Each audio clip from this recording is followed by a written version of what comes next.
Raquel Rodriguez is the new Women's Intercontinental Champion. JRW live. Hit the aisle, stack the card, chase that rare one, play it smart. Bobby Joe right by his side. JRW live ride. JRW live, let's go. Toy hunting shows on the road. Figure reviews, bold predictions too. WW week breaking it through. JRW.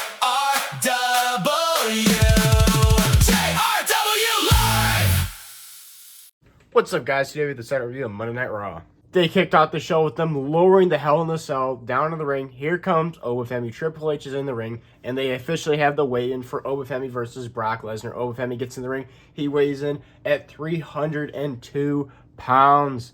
And then Brock Lesnar's music hits. Brock Lesnar comes down to the ring, and then he locks the Hell in the Cell and has the key in his mouth, kind of like a toothpick. And then Obafemi, everybody else is stuck in there. Obafemi's pissed. They're flipping each other off from the other side of each side of the Hell in the Cell. They're walking around the ring while Paul Heyman's hyping up Brock Lesnar, former UFC heavyweight champion, former WWE champion, former NCAA champion. And then he's like the conqueror of The Undertaker, ending the Undertaker streak, the ruler, the conqueror of the Hell in a Cell, all this stuff. And he goes, also, Brock Lesnar weighed in before he came out here, and Brock Lesnar weighs in at 303 pounds, 1 pound more than Obafemi, which if that's a real number for Brock Lesnar, that is by far the heaviest he's ever been in his career, which is absolutely insane. I definitely don't think it's that. I think last time I saw he weighs like 290, 295, which is still insane. And pretty much it's just them hyping up this match with the Hell in a Cell down to the ring. And it's pretty much what it is. It's nothing else much. Brock Lesnar and Paul Heyman leave Obafemi in the cage. They never really explained how they got out of the cage. It's just, the next segment happened, which was the Vision defending their tag titles. Braun Breaker and Austin Theory defending their tag titles against Otis and Akira Tozawa with Alpha Academy, which, as you'd expect, Alpha Academy didn't even stand a chance in this match. They got absolutely destroyed. Braun Breaker spearing the holy hell out of Akira Tozawa and Otis, picking up the victory. And then afterwards, that wasn't enough. The Vision destroy Otis, and they put him up against the steel post in the ropes just like this. And Austin Theory takes a steel chair, smashing the head of Otis, while Maxine Dupree, Braun Breaker, and Logan Paul all laugh watching this, and they all celebrate watching Otis get absolutely massacred. Akira Tozawa is just like non-existent at this point because he's just been absolutely destroyed. But the Vision stand tall, and they destroy Otis and Akira Tozawa.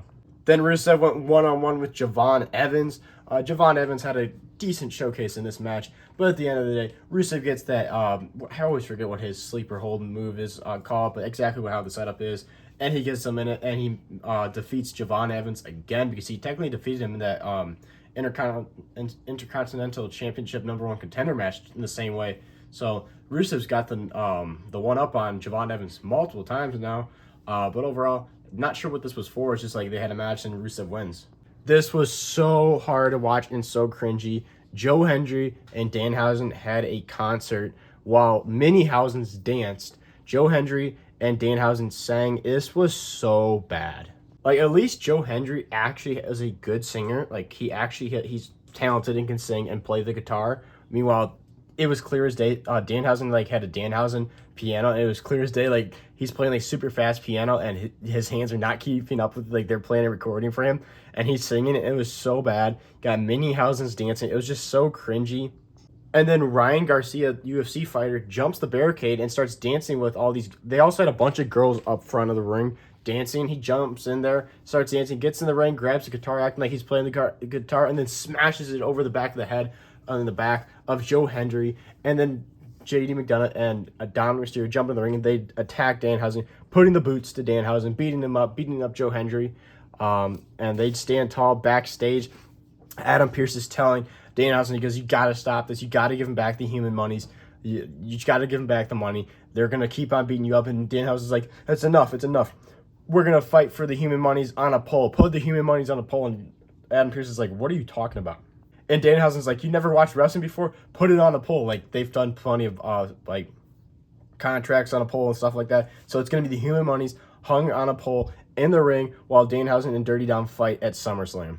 And honestly, my personal opinion, if you look back at last SummerSlam, Dirty Dom defending the Intercontinental Championship against AJ Styles, putting on a great match. Now he has to fight Danhausen on a pole match for human monies. It's pretty sad for Dirty Dom. Then Rey Mysterio went one-on-one with Ethan Page. And honestly, this was probably one of the coolest reversals I've ever seen to a 619. Looked like Rey Mysterio had the match won. Ethan Page is knocked down for the 619. Here comes Rey Mysterio for the 619. Ethan Page pulls up the apron just like this, covering his face. Rey Mysterio's feet, the legs get caught in there. He takes him out of the ropes, hits his finisher. 1, 2, 3. Ethan Page picks up the victory. But all I was thinking, I'm like, why hasn't anybody ever done this before in wrestling history before Ethan Page? Because I've never seen anybody do this. I'm like, this was actually a really cool, unique reversal. And I love when wrestlers do unique, actually like common sense reversals, because otherwise they're sitting there and it's just kind of a goofy move. Like, I like when you see stuff like this. But Ethan Page defeats Rey Mysterio. So Ethan Page and Rusev having a great night because they're kind of like a group now. So they stand tall over everybody.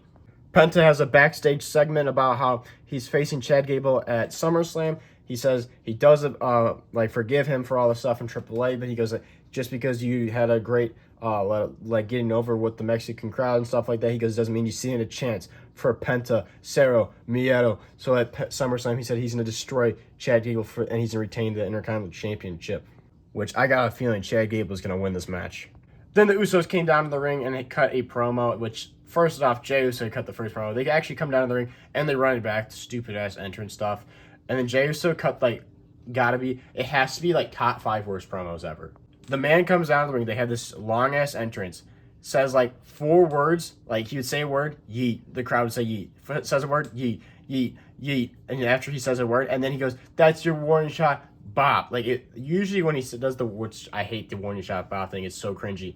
But he's literally said, 4 or 5 words, and then did that. I'm like, and there was, this weird pause. The crowd was, dead. They were that's it. That's the promo. And then quickly, Solo Sikoa up in the crowd interrupts them, laughing and going, pew, pew, pow, pow. And I'm like, bro, Solo Sikoa is a babyface. I didn't really like him as a heel in the Bloodline and stuff. I always thought he was kind of meh.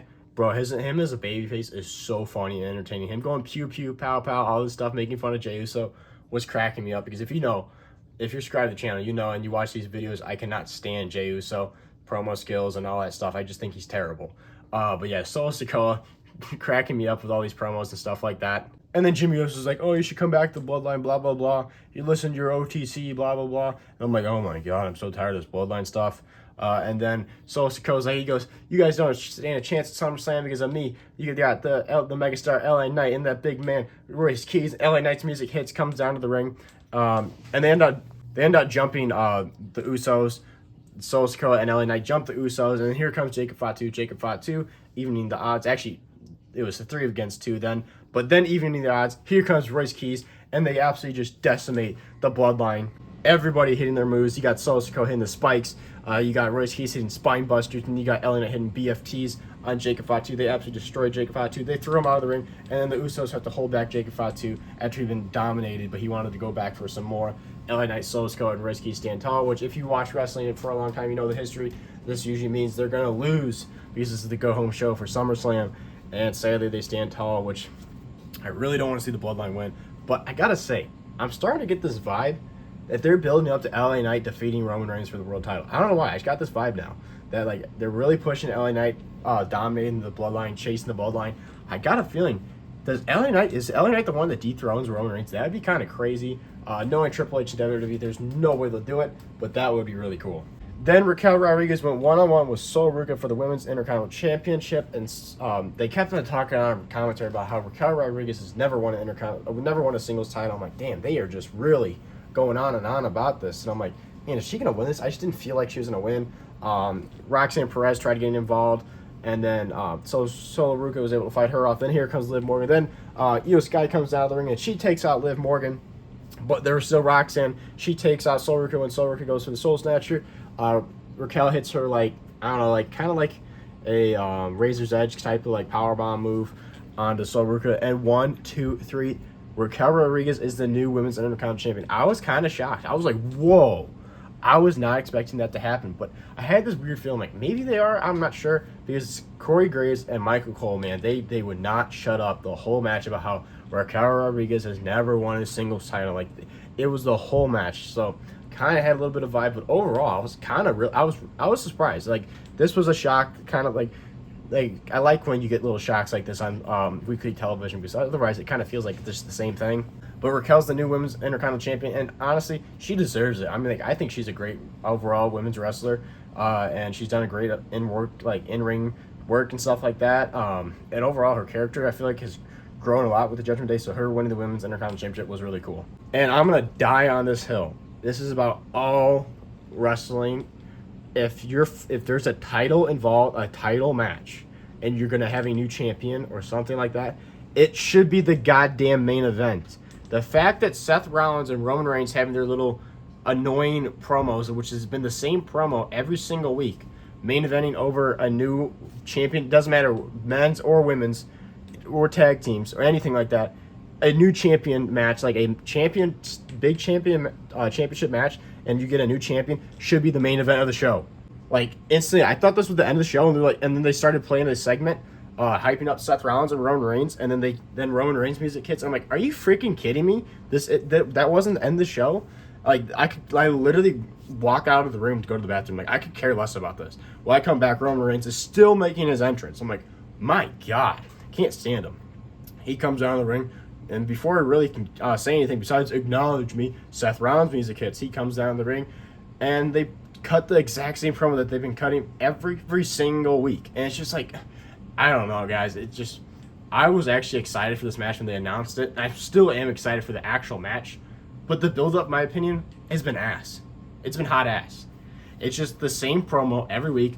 Oh, Roman Reigns, you've never beat me. I'm better than you. Or Roman Reigns is like, I'm the real, this is literally something he said, I'm the only superstar in this company. I'm the only relevant champion. Buddy, you're the only champion that doesn't show up every week. You're the opposite of relevant. Everybody doesn't care about you. The most relevant champion is most definitely CM Punk. Penta is more of a relevant champion than freaking Roman Reigns. But yeah, so it was overall a pretty boring segment. Seth Rollins is like, he goes, I hope your family's there, though, at SummerSlam so I can beat you in front of your kids. And so they realize their daddy is useless. He can't beat Seth Rollins, and he's terrible. And when Roman Reigns snaps, he beats up Seth Rollins. Superman punch, spear, Superman punch, spear. And then Roman Reigns, it gets to his head again. He goes for the steel chair outside of the ring, comes in the ring to hit Seth Rollins in the back like the Shield. And Seth Rollins tricks him, ducks under him, kicks him out.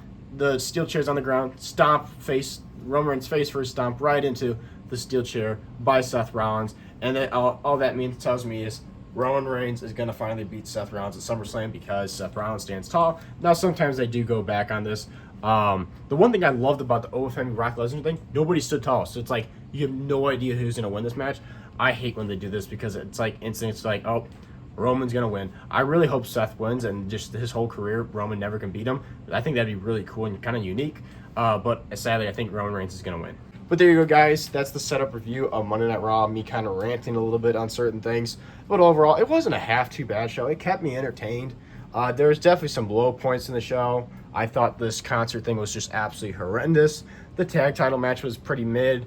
I did like the start of the show with the weigh-in. I thought it was cool. Honestly, best match was the Women's Intercontinental title match. I mean, overall, the best moment, I would say, her winning the title match. I don't know. I just think so. Also, Ruka botches everything. And guess what? She botched and busted open Raquel Rodriguez. She was pouring blood out of her nose. But overall, halfway decent show. I'm going to give it a 3.25 out of 5. So like a 3.25 out of 5 show. It wasn't half too bad. But there you go, guys. Thank you for watching. Make sure to like, subscribe, hit the notification bell because we post every single day here on this YouTube channel, JRB Live. You don't want to miss out on the awesome wrestling figure content. And I'll see you guys in the next one. JRW.